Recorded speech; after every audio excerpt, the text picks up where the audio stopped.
Hello, and welcome to another episode of the Green Team of the Legendarium. I'm your host, BefuddledPanda, and I have with me today Seth, Hello. Sean, Hey. Spook, Hello. all the S names. And again, we do not have a Yetti. The Yetti is missing. If somebody finds Yetti, please let us know. He's in the mountains. He's by a lake. But in all seriousness, his presence will be missed. And he's going to have to listen back to this episode and hear what we've had to say. And then in the part 4 episode, he can laugh at us and tell us how wrong we are. So with that, we're just going to dive in because I know we all have recently, very recently, some of us just finished part 3 of The Veiled Throne. For the first time, I'm also not the most recent one to finish, which is crazy. We're not going to call people out by name. I finished 2 minutes before recording time. I don't know Okay, how close you well, were, Seth. I think he finished and then jumped in. Yeah, I finished like maybe 5 minutes before. Oh, well, I think I just got you beat. Literally, it was 1:58 for me. if you're going to self-confess, that's fine. I read like half of the section yesterday, just sitting on my floor with my cat. Goodness. I started before everyone too, but it is what it is. So the thoughts are fresh, is what we'll yeah. say. But before we dive into our spoilery chat, let's go over a quick summary. So part 3 is called The Rain-Lashed Saplings. And honestly, the first couple of chapters are really catching us up on what's been going on with the rest of the characters. So here we go. We are back in Dara. There's 2 years left in the ceasefire treaty between Dara and Layuku. Princess Farah has grown into a young woman and is very much into the arts. Firo is living away from the palace and is spending most of his time with the military training the Garinafin, gifted to them by Takval. Gia has been having haunting dreams. Jimoto, Gia's nephew, is trying to curry favor with Gia and gifting her all sorts of young, attractive men for her sexual appetite. Timu, aka Emperor Thake, and Peku Vadu, aka Tavanaki, are now the parents to a daughter, Diana, and son, Todyu. Diana's personality is more like Timu's. She is more into the academics and anno-classics, more thoughtful and patient, whereas Todyu is more like Tavanaki, less patient, doesn't care about the stories, and is honestly an aggressive little poophead. Timu's accomodist approach is overall working well, but there are still instances of rebellions, and the Layuku are taking a harder stance when squashing them. The tension between the accomodist approach and full-on slaughter and enslavement of the Dara people under Layuku control is a major source of tension within unredeemed Dara. Thera and her children do not have the best relationship. She wants them to be more Daran and learn the classics and logograms, but Tantoro and Rokiri have little interest in Daran history, philosophy, and arts. This relationship is reflected at a larger scale between the Darans and Aegons in the Kiri Valley. Back in Dara, Firo is able to convince the Dara court, through the help of Zomi and Koko's cunning, to allow the children refugees, and therefore their parents, from unredeemed Dara who are held in refugee camps to be set free and integrate with the rest of Dara. This allows Firo to recruit a skilled Layuku Garinafin trainer to Dara's cause. Gia asks Zomi to include executive summaries in her reports going forward. Farah and Soto try to caution Firo in being more patient and to reconcile with Gia. Tanvanaki has a very skilled spy who crawls walls like Spider-Man. He overhears Daran's convince Nodami to spy for them and also learns the Wall of Storms is calculated to open again shortly after the expiration of the peace treaty. Thera takes her motherly duties seriously and learns about Arukuro Tokua from her sons, realizing the ingenuity of Aegon Child's Play and looks to replicate it on a larger scale for military purposes. Tanvanaki learns about the upcoming opening of the Wall of Storms and decides to keep it a secret from her court for now. Gia plays mad scientist and experiments with Toliusa. Gaztan's son, Savo Ryoto, aka Kinri, is a student of Daran Nazutei in an illegal master-student relationship. This relationship is found out by Kutan Rovo, resulting in the decimation of Kikoyazu. Savo Ryoto and Nazutei are taken back to Ryukyu court. Timu tells Diana the story of Fasa and Rima, giving meaning to the saying, teeth on the board. A hearing is held in which Goztan and Tanvanaki's agreed upon plan was disrupted unknowingly by Timu, and Kutenrovo emerges victorious, revealing Tanvanaki hiding the knowledge of the wall's next opening. Nazutei and Savo are sentenced to death, and Timu's passionate speech results with him being hauled out of the court. Tanvanaki's hands are tied. Back in the Kinri Valley, the winter festival celebrations end in disaster as Ryukyu find out about their existence and attack. Many die. Takvol and Thera run and hide in the mountains with children in tow. And lastly, Goztan rescues her son from death and throws his luck in with the pirates. There was a lot that happened. Yes. Have we considered that the names for Ryukyu should be Italian Kutenrovo? I just kept thinking like that. Maybe they're all Italian. Yeah, Tanvanaki. I never thought about that, but now I don't know if I Kutenrovo can sparked it unthink for me. I mean, Ken Liu does give a pronunciation guide, at the beginning of each book, but Yeah. it's still quite hard. There are so many names. The audio Pronunciation guide too. for the Ryukyu probably says, do a hand gesture at the same time. It probably says that in there. I'm not going to verify, but I'm just going to say it says it. Okay. All right. Where do we want to start? Good question. Do we just go to the heart of it? At the beginning? At the beginning. In the previous books, right, we get the parental and children relationship from the older adults. So there's like Kuni and Gia and Rasana and Tenryo and their kids. But now it's the next generation, right? Now it's Timu and Thera and Vadyu. Any thoughts about, do you see anything that's the same, that's changed? I mean, they're trying to figure out how to be parents, first-time parents, really.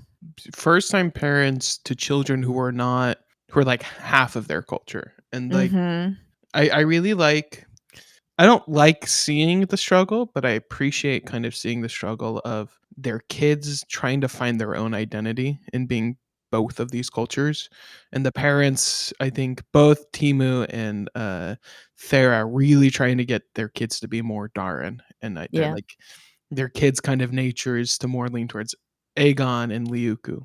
So I really liked kind of seeing that where the parents are struggling to relate to their kids and seeing both of their approaches, where I think Thera is, at least near the end of this section, becoming more, not successful, but kind of more understanding of how to approach that, with being interested in what her kids enjoy and then seeing that kind of their kind of what the kids do as a way to learn, as we were talking about with the part 1 and 2 discussion, or as I was talking about with Thera's kind of like the sponge for learning.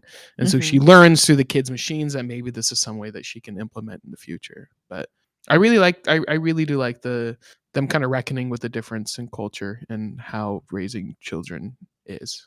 I think this is Thera wrestling with like something that a lot of parents probably wrestle with, which is like loving your kids for who they are and not what you want them to be.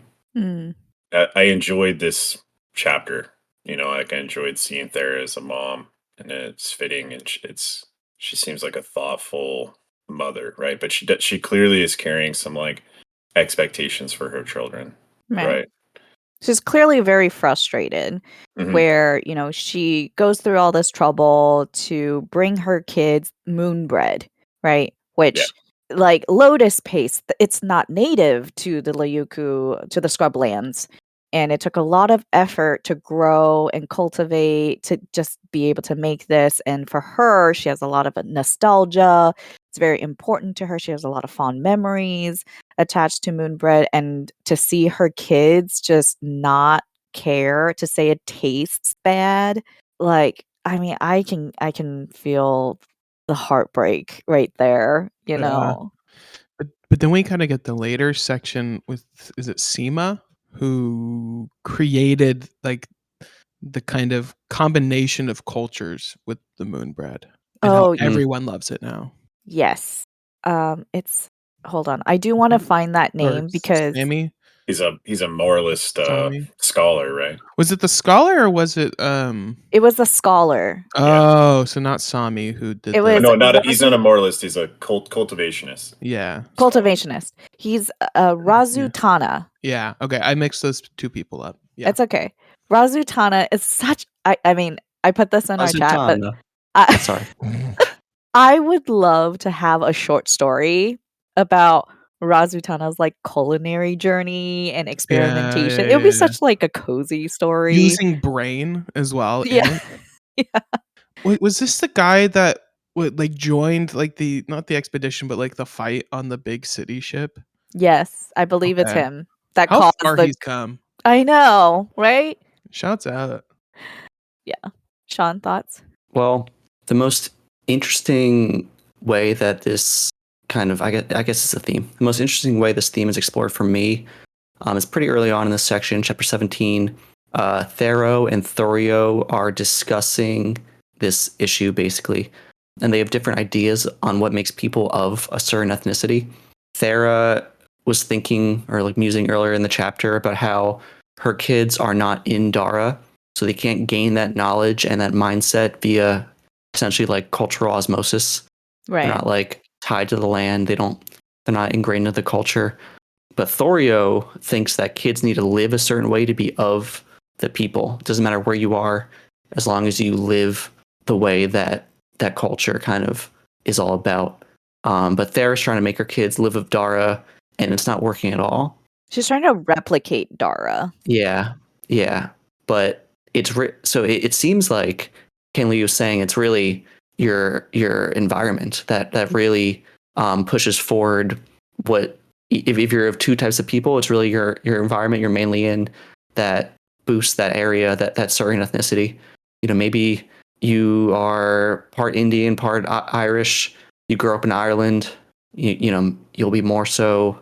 You'll identify as more Irish. That seems to be what Thorio's saying. Or sorry, that's what Thera's saying. Thorio countered that, but it seems like at least based on her kids, Thera's right in that even though she's trying to make her kids live like those in Dara, it's not working because they're not surrounded by that Dara society and cultural impact. As an immigrant to the States, like my parents moved to the States when they were adults, right? They were well-established adults, and I moved here when I was very young. And the different experiences where I went to school here in the States, my interaction with Americans, with the culture is just very different than my parents' interaction, where for them, for a long time, they were a bit more isolated. They would find people who can speak Chinese, and they did try, learning English and obviously learning how to be able to survive in American culture, but not necessarily like truly integrate into stereotypical American culture. Whereas myself and my brother were very much integrated into the more stereotypical American culture. And so there's always this tension where, they wanted us to not forget our roots. We went to Chinese school, kicking and screaming, right?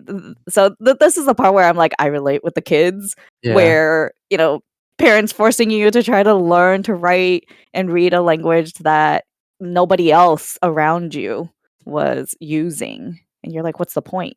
Right. So that part was personal. For sure. I'm not sure which side Ken Liu's on. Like, I don't think he has kids, but if he does, I'm not sure if he's seen that in his kids or he's that first generation immigrant and he went through that from his parents trying to instill certain things onto him. But yeah, it's very much a real life thing for sure. I think it's interesting seeing it here. I feel for the struggle for Thera, of course, and then you see that with Timu's kids too, obviously. But yeah, it's a lot to deal with, it seems. I think overall it's and Liu does this pretty well, where he shows a theme at different levels. So with the parents and the kids, he's showing the clashing of the cultures at those more individual levels, which then reflect at the larger societal level, and how, the adults and kids navigate at the individual level shows how potentially they can navigate it at the larger level. With the I really like the part where both Thera taking the time to learn and spend time with her sons, and realizing the ingenuity, right, of that bone game, Yeah. Yeah. and just realizing how innovative the Aegon people are. And that really kind of breaks her perception of them as just more savage, because she's like, they need a farm. They can't just be grazing, like surviving off of grazing. They have to have these institutions. It was cool too Mhm. because her kids actually incorporated like Darren Mhm. logograms and stuff into the designs of Yeah. I can't remember the name, but basically the things they were making, right? And so it's Mhm. Arukoa something. yeah, so in a way, like she's thinking about her culture in one way, and they've taken bits of it and incorporated it, and and they've seamlessly done that without her Mhm. knowing, right? And that was a really cool character realization on her part, where she's like, okay, yeah, like my kids taught me something today, right? Yeah. There's another way to do this, and kudos to her to like being able to recognize that in the moment too, right? Like, Mhm. I think one thing Ken has been kind of consistently showing, at least especially in this section, is that these two cultures are greater when they are kind of working together in harmony. Mhm. Where I think so far that we've read, it's been in the Dasu section, it's been the Liuku trying to dominate the cultural relevance kind of thing, where it's like we are forcing this place to be like us. Mhm. And then in the Aegon section, it's the Darans trying to force them to be like them. Mhm. But then we get kind of like the moon cake and the little creatures that they make, just being better by culminating the two cultures together. Right. Yeah, and the winter festival, that whole section where, apparently it's like this repetitive, reoccurring debate about Yeah. written language, right? Memories being written down, or should it be more told through the generations orally? And that whole scene with Thera watching, I forget what it's called exactly. It's like this dance, right? Yeah. With the colors. It's like the Yeah. living painting or something.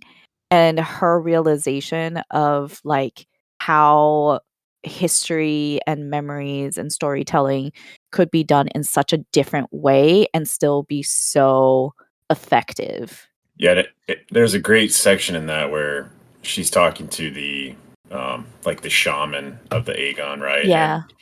she says like, well, uh, I've taken the liberty of having my scholars write down the Oh yeah. stories that you said, and Yeah. the timelines have changed, and uh, some of the nuances have changed. And the shaman's like, yeah, of course, That's what like it is.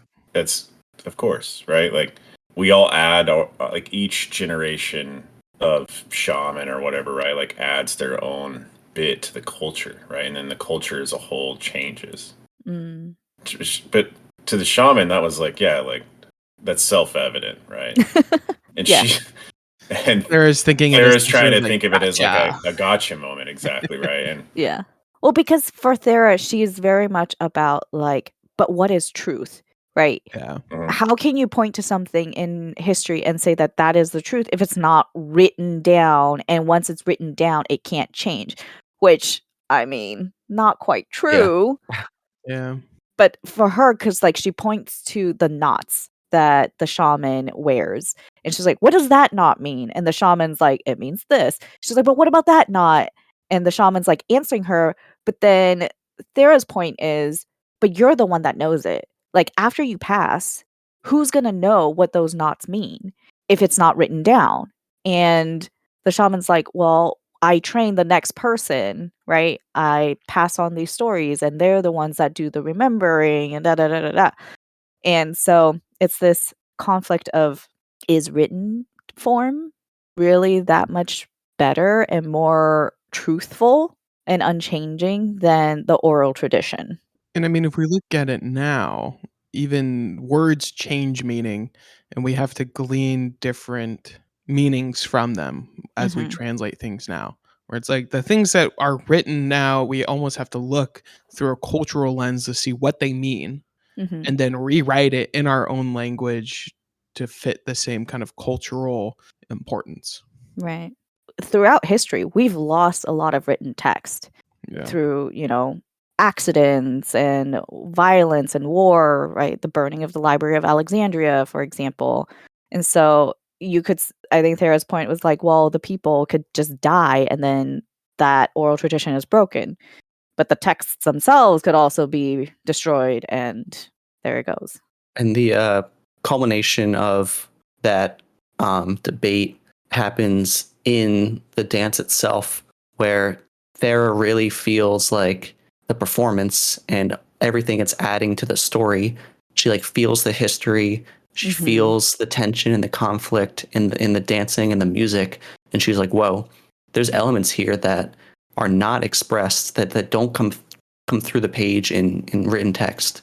Right. And written text is just way more dry. You don't feel the Static. emotion. Yeah, you don't really feel the history here. And kind of what Spook said, how the whole section's about like how to make the midpoint between these two cultures and everything that goes into what that could look like. A lot of part 3 touches on that. And yeah, this storytelling aspect, like we talked about for our parts 1 and 2 discussion, maybe storytelling is that bridge.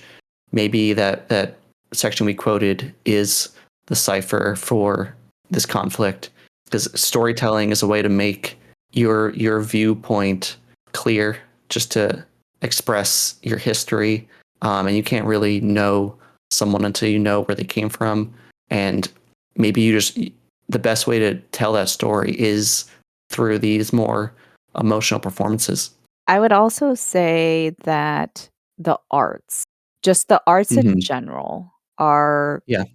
usually a good mechanism for blending of cultures, Food is blending arts of too.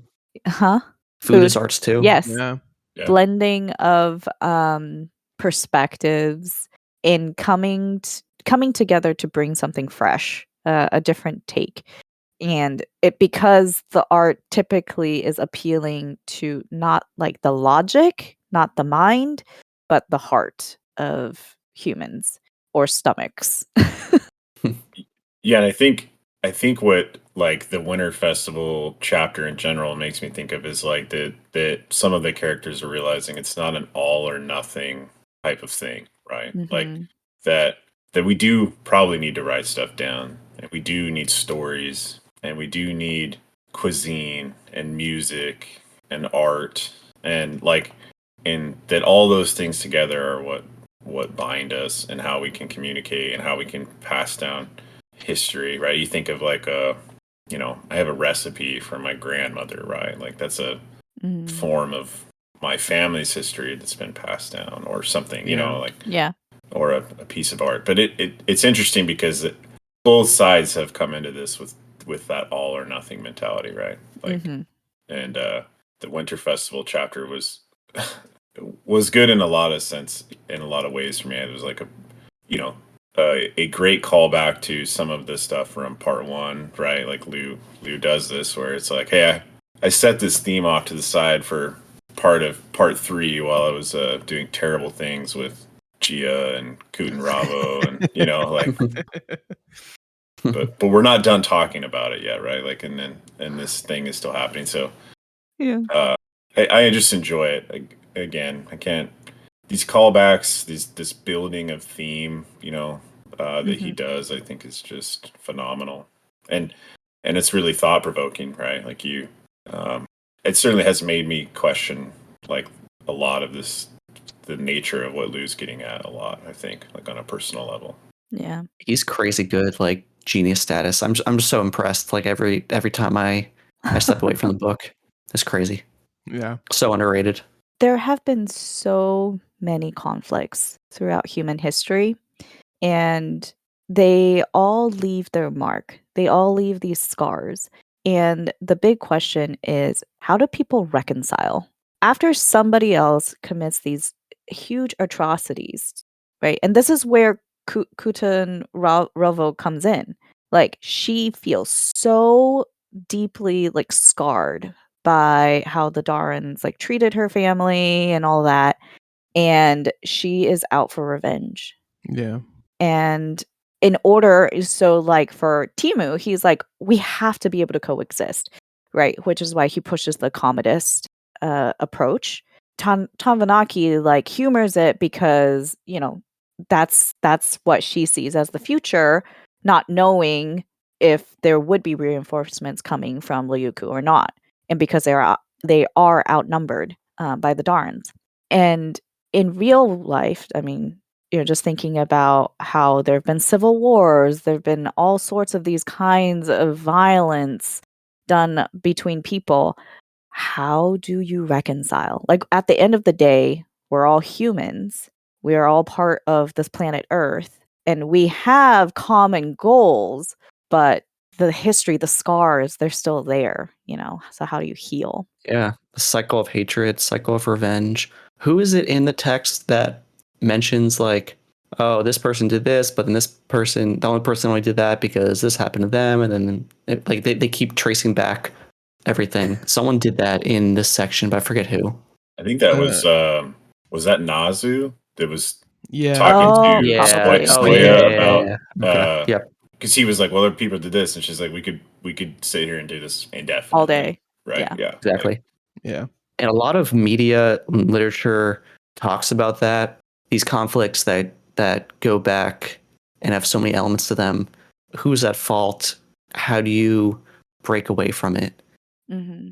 I struggle to think of an example where I've come away from a piece of media or literature like satisfied with how that's been explored and the resolution for that.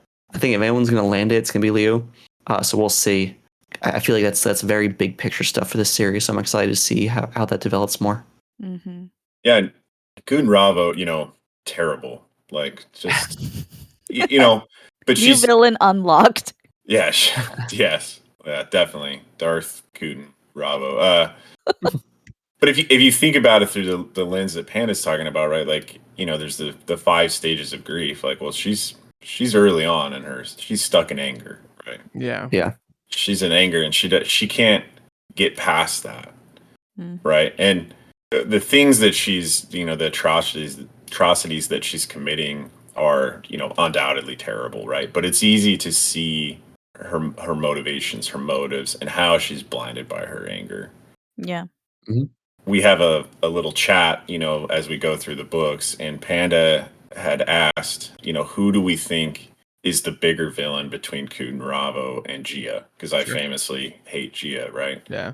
And I'm just gonna say it now, but I think it's Gia, because I think Gia sees much more of the picture than Kutan Ravo does. Right? Yeah, I think that's Kutan fair. Ravo represents a level of of naivety and ignorance and blindness, right? And the things she's doing are terrible, and they're certainly affecting people, but Gia's is like more nefarious to me because she's keenly aware of what she's doing, how it will affect people, how it's not good, right? Kutan Ravo's very, you know, this has to be this way for my people. And Gia is too, but I think Gia just sees it a lot deeper and still does it anyway, right? I don't know, man. I think I mentioned this. It's Kunarava to me is very selfish. Mhm. Yes, she says it, you know, it's for the Layuku people, it's for vengeance, but it's like personal. It's very personal for her. And she is also in it for her personal glory. Like, if you said to Kunravo, like, okay, you can you know, get what you want, but nobody knows that you were the one to like reveal this information, like the wall the Wall of Storms is opening. You weren't the one that found out about this illegal master-student relationship. Somebody else was going to take credit for it. I don't think it would go well with her. She wanted to be the one to get credit, whereas Gia is very much like working behind the scenes. She's willing to not be the one to take credit for things. She's very manipulative underneath. She's just encouraging tendencies that people already have and just letting them play them out, which, I'm not saying one is necessarily better or worse than the other, but they're just a bit different in what they're looking for. And I should say what their approach is. Yeah, I don't know where I stand on this. I mean, when Kutenrovo is at, what's the place called? At Kigo Yezu, as well as like during the trials later, her support that she's giving, her reasoning for these things are very much rooted in like the Lyuku cannot succumb to Dara influence. We're becoming soft. We're listening to their teachers. We're farming. And I do sympathize with that to an extent. And the fact that she's saying all of that makes me think that she could be sincere in that being her main reasoning. Because the stuff that she's saying doesn't point towards a selfish goal. I think that's part of it, of course, but I think one could think, and it could be true that she really just does care about the well-being of the Lyuku and not being influenced from Dara. So I'm not sure what her true intentions are. That's why I can't really take a stance on one or the other. I think that it's like that's where I say she's naive, right? Is like in a lot of ways she's not the only one in this story, but like when two cultures collide, like they're going to take things from each other, whether they want it or not, right? Like it's just an inevitability. Yeah. And I think where I sympathize with her is that like they do these stuffs for Pekyu Tenro, the main Pekyu from the Wall of Storms, right? Yep. Mm-hmm. They uproot their lives, they do all this, they're in this violent confrontation, a ton of them die, right? All these atrocities have happened. And to her, it's like, well, if we do let these Daran citizens assimilate into our society, like what was the point? Rocky. Yeah, what was the point? And mm-hmm. And when you've committed atrocities or seen them even, and then you have to try and make sense of that in your world, right? It's like the one answer you don't want is, was this violence ever needed in the first place, right? Yeah, it's hard to and so she just leans into it more. She's like, no, like it is justified, right? Like the violence, because I don't think that she can get over the mental hurdle that like maybe it didn't have to be that way. Right. They are essentially refugees. They left the scrublands, which weren't uninhabitable, but they're obviously not a great quality of life there. It's a struggle to live there. You have old people succumbing to, or like willfully going out and dying of exposure. Right. So they're essentially refugees. And if they came to Dara saying like, we need refuge to Kuni, he would have taken them in. He would have made it work. But they came in and immediately attacked. Well, I mean, it's because their only encounter with Darans at that point, right? Yeah.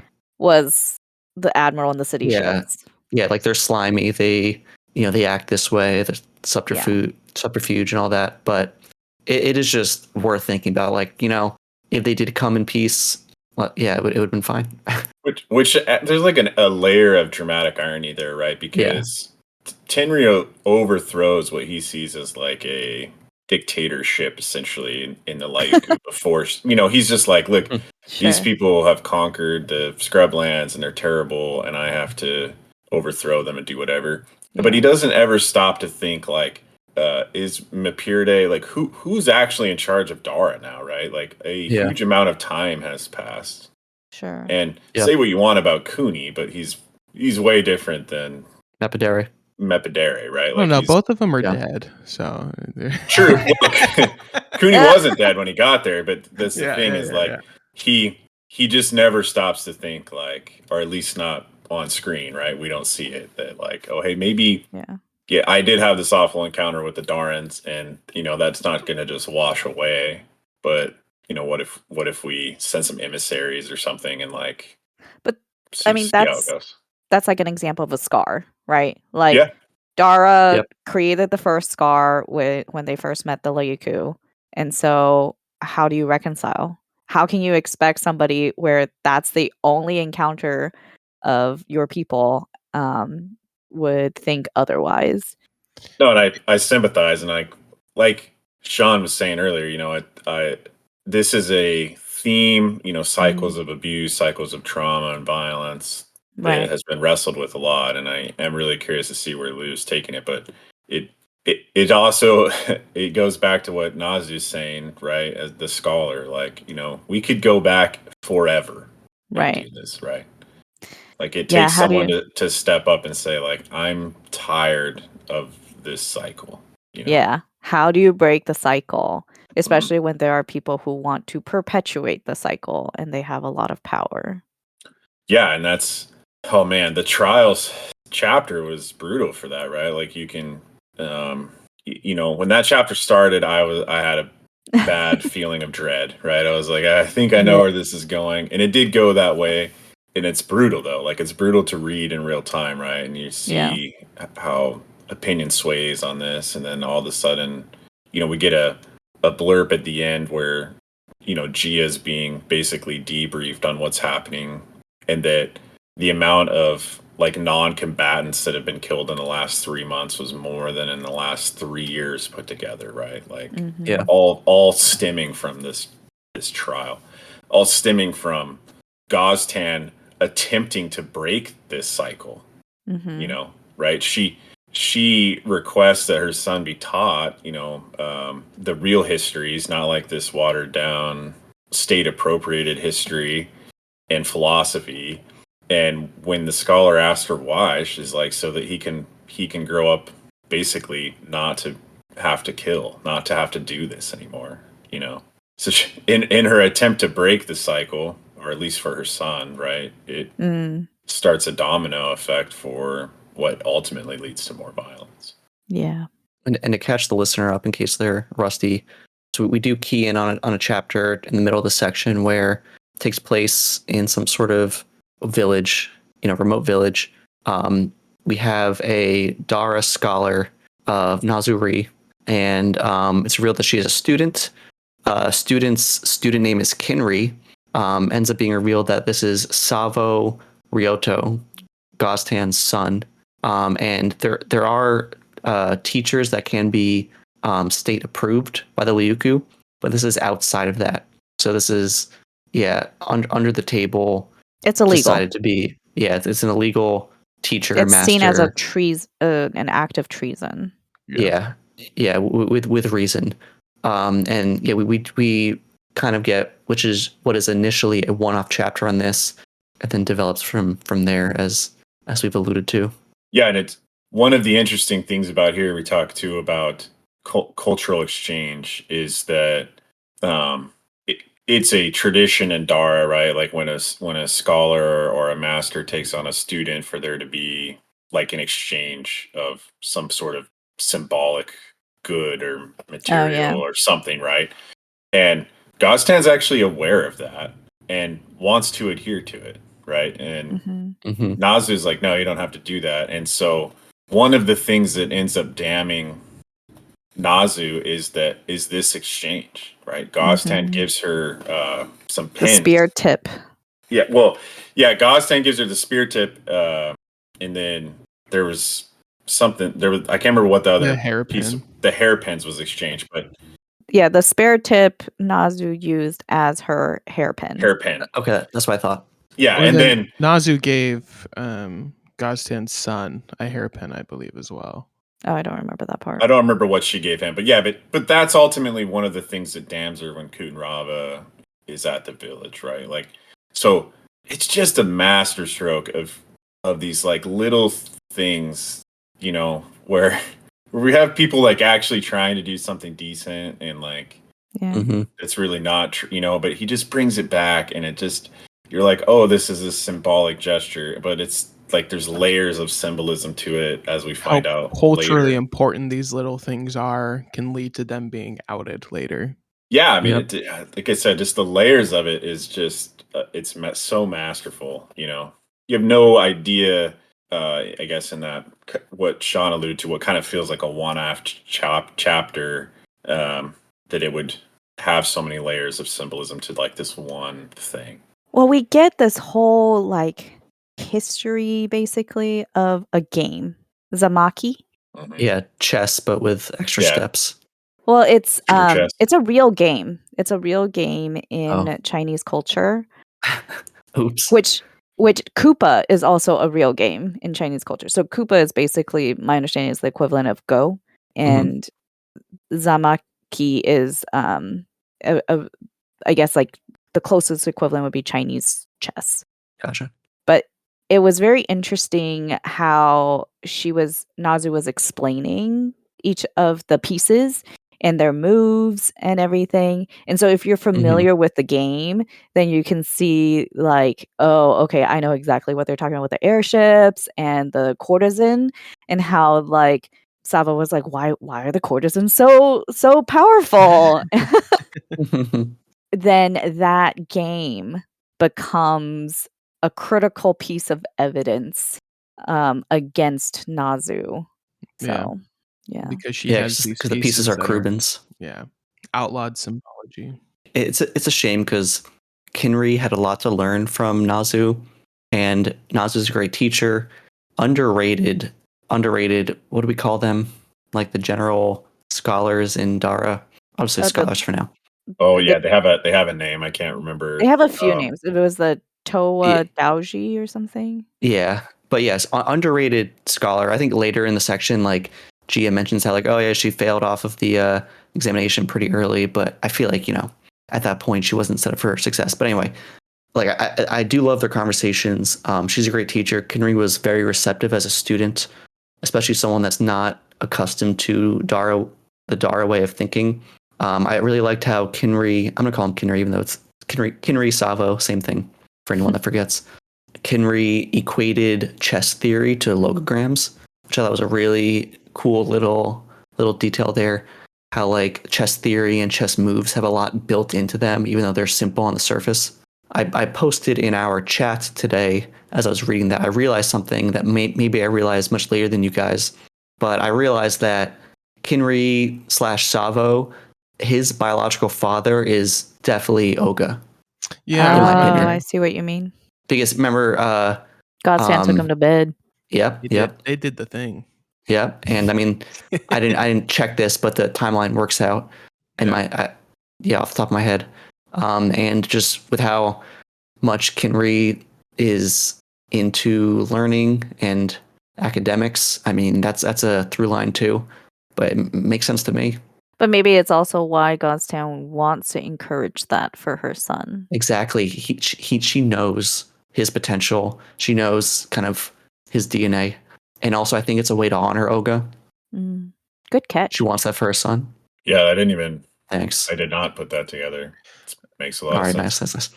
I didn't put it together until chapter 27. I think like when she was talking to him in the cell. I forget what prompted me thinking it, but yeah. I think I always kind of figured, but was curious if he was Oga's son. Gotta be, in my opinion. Yeah.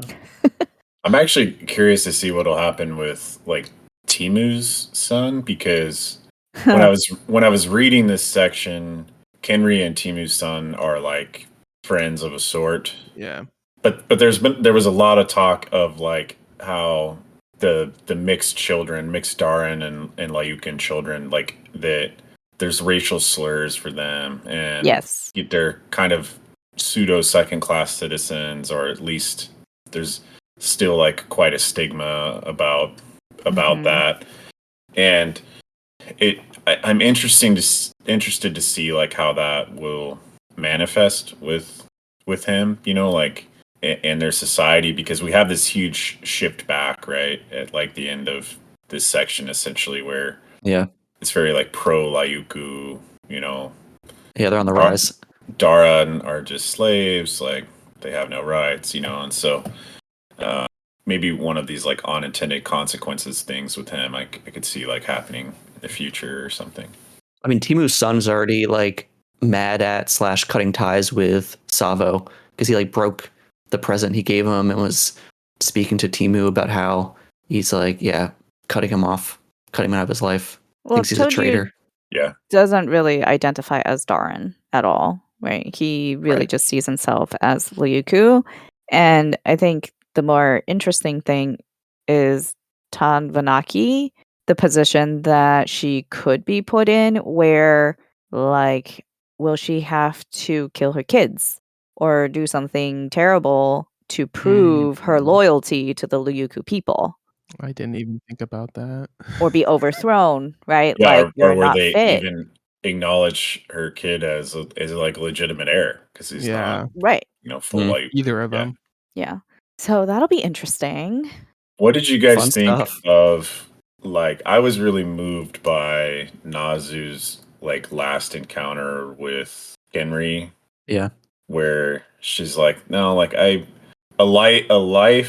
living a life of like lies and deception is not a life worth living, and like I've come to the realization that like if the truth kills me, then at least I've like lived the truth, right? Mhm. And we have a mirror of that with Timu, like in the trial scene, but I just thought it was pretty moving where she Yeah. clearly really cares about Kenry, right? And Mhm. like is like a decent human who's just tired of the games and tired of the crap, right? And it's just like, I don't know, there's something really noble about that, right? She's dealt like a pretty crappy hand, and she's still going out on her terms, and like in what I think is just like a heroic way. Yeah. I was so excited when Timu grew a backbone. But Dude. then in classic Didn't get him Timu very far. fashion, Yeah. it doesn't end well. Bungled it. Ugh. Yeah, literally It's more get of an some of his outburst. teeth knocked out. Yeah, it was Teeth on Okay, the board. what did you on the guys board. think of that interlude story of Fasa and Rima and then understanding what teeth on the board means? Love teeth on the board. What was Yeah, your It's reaction? great symbolism. yeah. That is such a wild story. Yeah. It's a banger. It was a great like way to find out about the meaning of it, and then understanding what Gia was telling Timu, and then likely Timu would be doing something Yeah. as a result. I've enjoyed Timu's like arc, right? He comes to the same realization that Nazi does here, and he's like, was so tired of playing this game, right? And he's like trying to do it this one, he's been trying for years now, right? Mhm. To Kind of do it the right way. Yeah, and he's just fed up, right? And like I think we can all relate to that. And I don't remember who just said like it's like he grew a backbone all of a sudden, right? Like Yeah. anyway, I've enjoyed his journey because he was very dweeby in the Wall of Storms, Very, very. I mean, he was also a kid, but very whiny. Yeah. And he's put in a terrible position, and he's really trying to better people's lives, right? And Mhm. he's like actually, I think, a decent ruler if he had a little bit more autonomy and wasn't. He's very much the same kid we met in previous books, but older, which I think is good. I don't like when kids kind of lose. I mean, obviously they're going to be different people, but a lot of series kind of the kids are so different from how they end up being. But like the core of Timu is still there for sure. Yeah. I think all of the kids have kind of kept that same kind of core. I think Firo's the only one Yeah. that's really maybe gotten wiser. I think so but too. we don't really get to see a whole lot of him outside of him trying to be a warmonger a little bit. But Yeah, and solicit the two Garanifin trainers. yeah, Yeah, his stuff was like, I think it was just the husband. the Yeah. wife also knows how to fly. Yeah. Oh, okay. It's both. yeah, his sections were like few and far between, and not much happened, but that's okay. I appreciated them. I liked getting the insight of a character that we didn't really get to see a whole lot of in Wall of Storms, just to see how he's grown. I think initially, I don't know if all of our thoughts about him were going this way, but almost viewing him as the Mata kind of fill-in. Yeah. But now yeah. he's like, we see inspired. him be a lot more considerate and thoughtful. I think I'd like to see who he is in a place without this conflict. But that means Gia's gonna have to give him the throne soon. That's truly going that way. He's Yeah. not ready, guys. He's not ready. I do think there's a little bit in him that annoys me where he's like, I don't care about this politics stuff. Yeah. Leave me out of this. And it's like, you have to. Like, this is the world you're in. Wait, you guys. Okay, what if, because Thera was like, hey, I'm not a warlord. And then, you know, Firo's like, I don't want to deal with the politics. What if together they form the ruling whatever body? Where he's like the basically Jin Mazzoti's position. Yeah. Yeah. I was really excited when we got to the chapter, The Veiled Throne, too, because I was like, oh, yeah. Yes. We know what this is now. We know what it is now, right? And there are so many Veiled Thrones. It's the entire book. It's but it is interesting, you know, like it's a tactical blunder, right, to ignore court life, you know. And he's taking a principled stand, but we're not in the great. Principles will only get you so far in politics is the point, probably. Especially when you're in the middle of a conflict with a culture that wants to wipe you out. Yeah. He's more about the might, not as much about the heart. Yeah. It's kind of interesting too, because like, you know, allegedly Gia is wanting to avoid this confrontation, right? She's like, well, if I do whatever thing here and kill these few people, it'll still be better than this all-out war. I have an idea of what she's trying to do as well. Yeah. Okay. Let's talk about it. Mad scientist Seth Gia. has something else to add. Okay. Interrupt. Oh no, I think it's an interesting juxtaposition between her and Firo, like that. I think they think the same thing, but they draw different conclusions from it, right? He's like, if we don't deal with the Liuku and whatever, and then come to the mainland and we lose, like a bunch of Darans will get slaughtered, and that fighting them is the lesser of the two evils, right? And Gia is like, if we do fight them, that's the worst case scenario, and I'm willing to do these terrible things to avoid that. And so like they're in a way like two heads of the same coin, right? But they just have very different approach to it. Yeah. And I just appreciated that. But yeah, mad scientist Gia for sure. What's your theory? I think she's poisoning the food that she's sending over there, and she's just gonna kill all of them with that, because she's been creating this scentless, tasteless poison. And that was my thought too. Some biological warfare. Oh, they're asking for double the food. Because they're doubling this. Oh, they want more food? All right. And I think we're gonna see like calamity in this next section of her wiping out these people just with genocide. This poison. It's gonna be collateral damage. I think what's also gonna happen is it's just gonna be the Darans, because the Liuku are going towards we're not eating this food, we're doing our own thing. So I wonder if the Darans are just going to suffer and not the Liuku. Oh, you think that her intended impact is not actually going to happen? It's going to backfire? I think it's going to backfire really bad. Where I think impact-wise, she's trying to kill the Liuku and treating the Darans as kind of collateral, but I don't think she's going to get to the Liuku. I feel like it's too much of a build-up to go that route, and I would be very upset, but it's possible. I don't know. I've been hurt before. Yes, by Liu, but I'm just thinking about Memories of Ice and how that book ended. Oh my god! I'm always thinking about Memories of Ice. We're gonna bring Malazan up every. Sorry, episode. I'm sorry. Okay, sorry. That was it. Update for listeners: I'm not any further than I was last episode. There are weirdly a lot of similarities between Malazan and Liu. There are. Yeah, I like the theory. I think that is it does. I mean, it's kind of obvious in that she is trying to do some sort of biological warfare situation, but the sending of the food and poisoning that, I think that is a good line of thinking. Too convenient right now. Oh, okay, it's a good line of thinking. I thought something really similar. I did not think that with the change in the political atmosphere with the Laiku and the Dara that it might affect the Darans more, but it's just twisted enough that I think Liu could do it. I love the theory. We have an entire book after this. There has to be something that happens, Yes. Well, also, here's the thing. Remember on this latest tribute exchange, right? Notomi was informed that the Wall of Storms is going to open. And like, why would Gia want to let this piece of information leak to the Lyuku, right?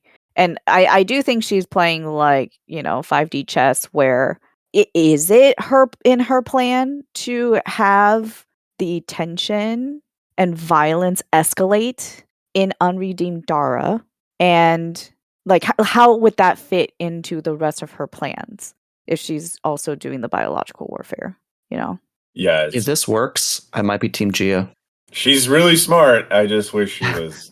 But and because remember, it's not just the Wall of Storms information, it's also the message to Timu. Yeah. Yeah. And motivating Timu to do something where later on, there was like, but why would you do this? And she's like, I love my son, but everything is on the table. She's willing to sacrifice like everything, including Timu. Do you guys see any kind of parallels between her and Kikomi from the first book? Where Kikomi was willing to sacrifice her image to better everything? Yeah, so that her people wouldn't be seen as traitors. Yeah, I think she's aware that in the end she might be seen as the villain, right? Yeah. And she's kind of trying to protect the image of Darans from being considered like savages or something. And just taking that onus on. I want to highlight like just how good that chapter with Gia was, where we find out that she is making this substance, right? Like just how creepy and unsettling it was to read. I don't know if you guys had I don't know if that was your guys' reaction, but I was like, oh, this is just rough. Like this animal's just, and then she does it to prisoner, laughing skeleton, right? The prisoner, and the fact that she's like worked out, like she's built that into her reputation as someone with a prolific sex drive, and all this stuff, and she's crazy smart, but it just was like super disturbing to read. Like it was such a good mix of like fantasy and horror in that chapter, where it's just like, oh wow, this I don't have a good feeling, and this is hard to read. Like that poor rabbit, and I don't think she's having a good time either, due to like the nightmares and the constant guilt. Ghosts. Yeah, that was a good chapter to humanize her a little bit. I think it's like the first huge big glimpse where it's like Gia is struggling with what she's doing, but she's still doing it anyway, right? So she's got to stay the course. We'll see. I needed that kind of side to her, though. Like, I'm glad that me too. He decided to put that in where he did. It landed for me, and I was like, okay, like I still don't like you, but at least I understand you now. I do understand Gia. I just don't agree with her, and that's that's maybe the hardest thing is when you understand someone, but you just fundamentally disagree with their approach. But like, what would be her other options, and would they be as effective? And that's the thing where it's like, I don't have as much imagination to really go down those other paths. So I'm just here for the ride with what Liu decided to give us. Yeah, I mean, I've thought about that too, but it's like, I think everyone's drawing these assumptions about what's going to happen when they're like about what's going to happen, and often they're wrong. Like we have lots of examples of people being very wrong, you know, and I think that's probably the case with Gia too. Like she's very blinded by her motivation, what she thinks the outcome will be. Right? She clearly is a smart person who is aware that they're smart. But when you talk to no one about your plan, when you do nothing, when you're doing all the scheming and all this stuff yourself, like you're also getting and neglecting like all other input and all other trains of thought, right? And so like, I'm not saying that necessarily that someone might have a better way, but odds are good that when you are ignoring everyone but you might not get the right answer. That's a lot of what I was thinking for some of this reading. Like even just take the Veiled Throne in general. Rosanna says, the ghost of Rosanna says that the throne is still veiled. And then Gia says, yeah, it's going to remain veiled until Fyro is agrees that we shouldn't go to war. That's not the throne being unveiled. That's just the throne changing into what you want the throne to be. So you're essentially still in charge, and you're She's getting what holding you it want. hostage, basically. Exactly. You're not ceding anything. You're not giving up anything. You're just holding power until the next person is going to agree with everything you say. And yeah, so and on top of that, as you said, she gets no input from anyone else, no advisors really. I mean, Zomi sometimes, but really she's strong arming Zomi a lot of the time too. So yeah, that's very much an aspect of her character. Sure is. She's a good character. I dislike her because of how well written she is, right? You know, like and that's a compliment. It's almost as if you're intended to not like her. It's a sign of a well-written character. Yeah, if you he hate nailed them. it. Yeah, he went for the intended effect. He's got me hook, line, and sinker. But it's just. Yeah.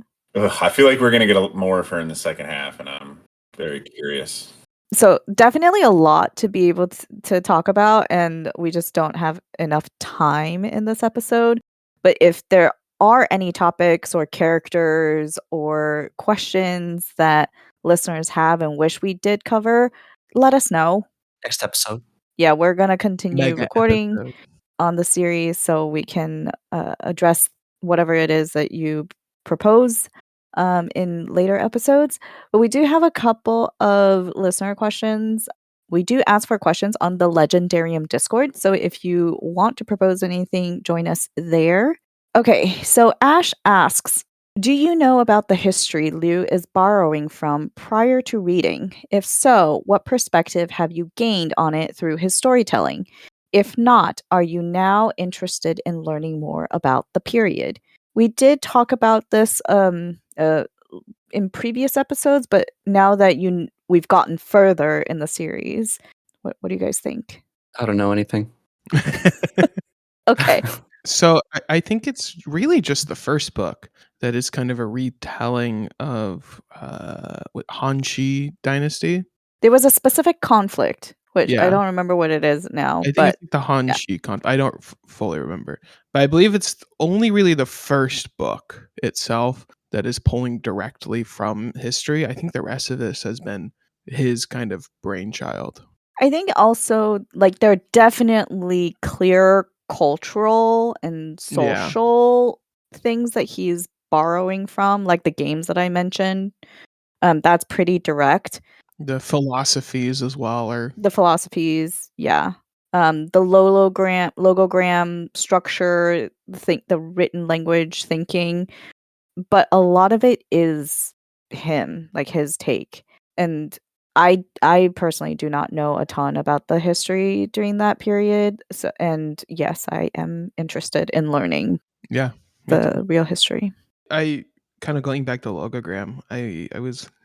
I've been getting a lot of feng shui videos sent to me on YouTube Shorts, and one of them, there's just this one guy who kind of fills my feed, and he's Chinese, and he just did an episode breaking down the structure of a written word in Chinese, and how there are two different ways to say a specific word that mean the same thing but not quite the same thing, and how just kind of the words are all kind of constructed of other words.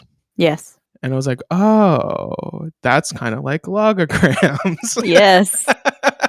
Actually. It was very interesting to learn. Yeah. What about Seth?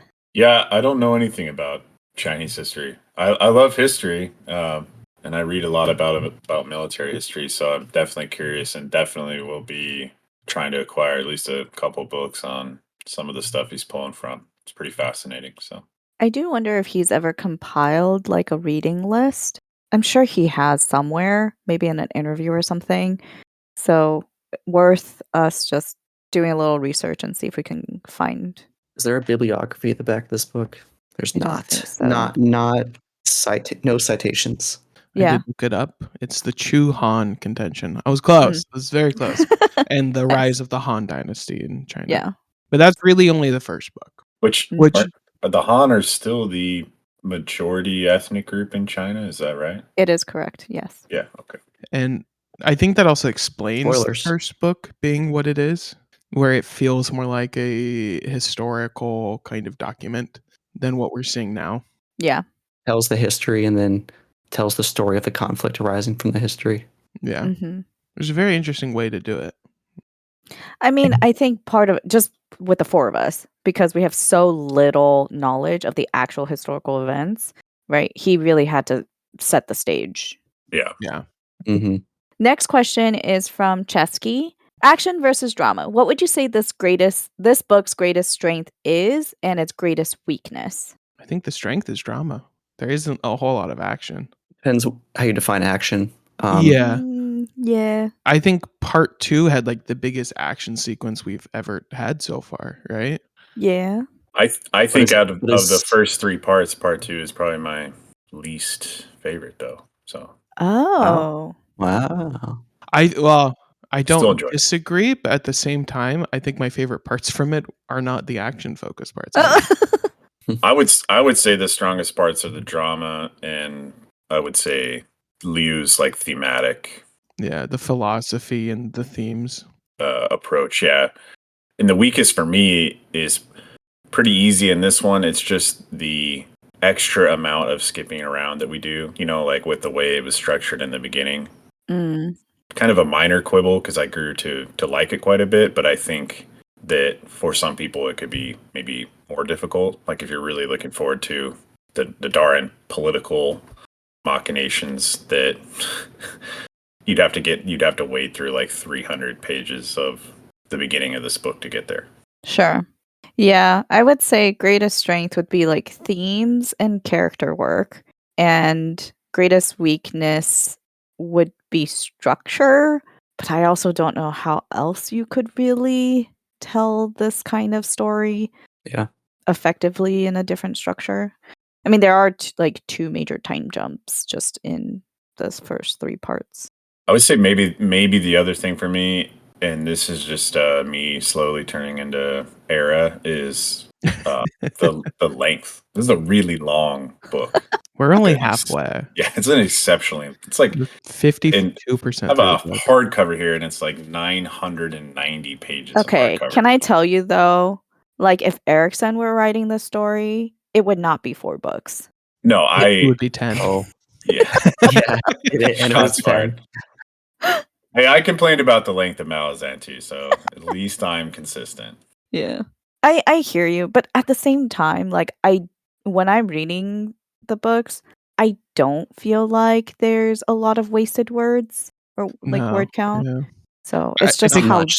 A little, in my opinion, but not a lot. Not a lot at all. I think my biggest complaint when the book is long is if it's not doing anything with that length, Yeah. such as Winds and Truth. Sanderson catching Yeah. a stray. I think this book it's well paced. It's doing a lot, and I think I do not have a problem with its length because it's doing something with it. At least as far as we are.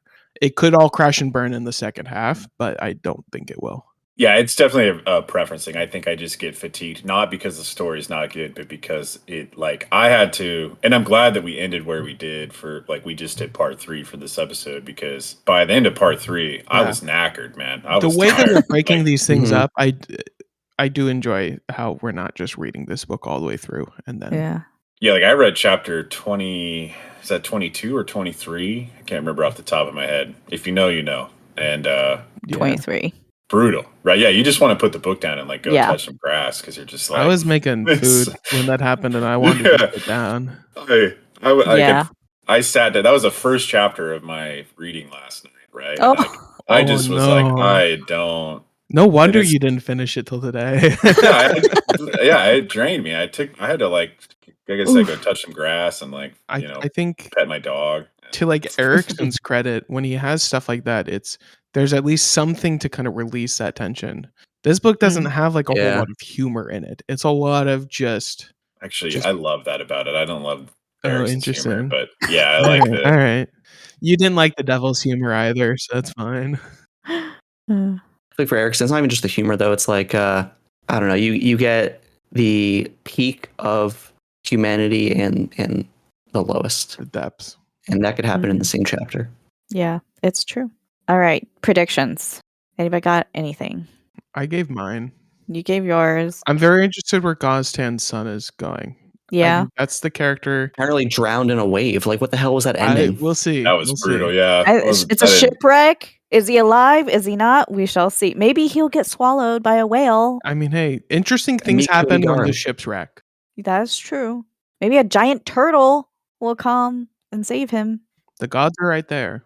I just don't even know how to predict this series at all. Like I'm I'm wrong every time. So it's interesting because Yetti has said, at least in the Grace of Kings, that like there's some foreshadowing that he's picked up on the reread. I don't know what specifically. Sure. But I've been really trying to like where's Chekhov's gun? Where is it? You know, like where? Yeah, like Too many guns. there's so much there's so many places he could go with it. I'm just like I am truly at your whim, Liu. Like I have no idea where we're going. So I think we will get more of Firo in part 4. And I think somebody prominent, like one of the more prominent characters, will be dead by the end. I think Timu will die. More than one. Yeah. I could see it really. I think by the end of book 4, like it's going to be setting the stage for the return of Thera, whatever that looks like. What if Gia I think dies? Timu. No, Seth will be happy. I don't think Timu lives through this. I think Okay. Timu will, and then Takval will. So then you get one group of that alliance is missing their Ishua. Dar leadership. Yeah, one's missing the the Aegon. Yeah, and then so you're not telling the same story on both sides.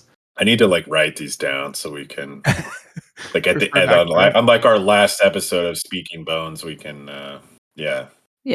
like see how right we were wrong. We can take like an extra episode when we're done with the series just to question Yetti on like, what were you talking about? What was your reaction when? Yeah, I'm dying to know the line that he says like foreshadowed the whole thing in the Grace of Kings. It's making me. I'm already itching for the reread. I mean, Liu did say that he knew how, like he knew what the ending for Kuni's kids was going to be when he like started writing the series. It was just about getting there, which is why it was supposed to be a 3-book series, but became 4-book series. Anything else? Before my prediction, for what we were talking about before, just one thing of note, I think Liu's telling the story as it needs to be told. Like the story is the story, whether it's like slow at times or not. Like I feel like I've read enough of the series where it's like this is the only way it can be. So, you know, there's a lot of jumping around. It can be slow at times, a lot of characters, a lot of drama. But yeah, the story is a story. It's like Mike White commenting on people saying White Lotus doesn't have a lot of action. Like this is what you signed up for. So you should know what it is by now. But for my prediction, I mean, obviously my prediction that we're going to space still stands until we do. All right. But I think the bone figures, whatever the hell they're called, I think they're going to be big, maybe even for next book. I mean, next book's called Speaking Bones, that might reference them. So maybe that's like down the line further, or maybe it'll be end of this book. But I think those will be used as a crucial turning point in some sort of battle or in some sort of technological advancement. It could like these things seem to equate to like some sort of mechanical engineering. They could get some crazy contraptions going with these. Cars. I was thinking cars, honestly. Trains. Yeah. I mean, it is kind of ironic where Tom Vanaki wants to understand Darin technology, and then Thera goes and finds innovation in Aegon technology. So I had a couple quick quotes I wanted to share if we have a second. But this is where Kazu is talking to Kenri Tika at the end. I think it's one of the last things she says to him. But she says, "But that doesn't mean I hate each individual Lyuku. That there is a difference between the collective and the individual, and yet they're bound up in ways that cannot be easily disentangled. Is one of the hardest problems in life, one even the Anno sages cannot resolve. I'm proud to have learned from you and taught you. You're a brilliant student, Kenritika, and I wish you hold fast to the most important teaching of the moralists. Do the right thing even if it hurts you." Yeah. I wrote that one down too. There's another one I wrote between them when kind of at the start of their chapter where he's beginning to learn the game, where the teacher says, because our skills are imbalanced, it would lead to a quick and dull game if we played it with a balanced board. Treating and some other stuff, and then treating what are manifestly different the same is not truly quality. So just kind of the acknowledgement of everybody has different starting areas, and if we want that true kind of equality, we have to recognize that we're not all the same, and that some areas need a little bit more of a push in order to bring us to that kind of same playing field. Nice. Very nice. Awesome. I had one last one I wanted to end us on because I thought I think it was really fitting for our podcast in particular. But this is like I think the second to last chapter, page 497. It says, she had lived so long as a reader that she had forgotten that a culture could not be reduced to writing, that wisdom could not be imprisoned in books, that to live was to breathe, to dance, to hunt, to forget. Yes. That's That why we was watch movies. Sarah. Yeah. Movies, plays, music. Yeah. And that's why we also discuss what we read. Brings it beyond just the written words on the page, and we find connection between ourselves and the text as well as with each other. Yeah. That's a great way to end. Thank you for that, Seth. My last note is sorry. My last note. we're not gonna end it there. My last note that I took was rain lashed saplings. Indeed. So Yep. we'll end on a more negative note. Okay. And with that, this concludes our episode on part 3 of The Veiled Throne. Hope you found some insight in our discussion. And if you want to yell at us about how wrong we are or things that we missed, feel free to join us on Discord or find us on socials. We're also on YouTube. Put them in the comments. Oh, you could comment on the Spotify episodes now. And with that, we'll say goodbye until next time. Bye. Good night. Bye.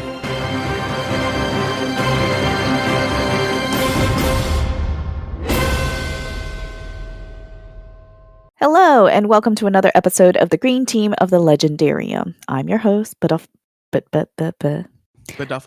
Beduffled, yes. Tanavaki. No, wait, what's her name? Tanvanaki. Anvanaki.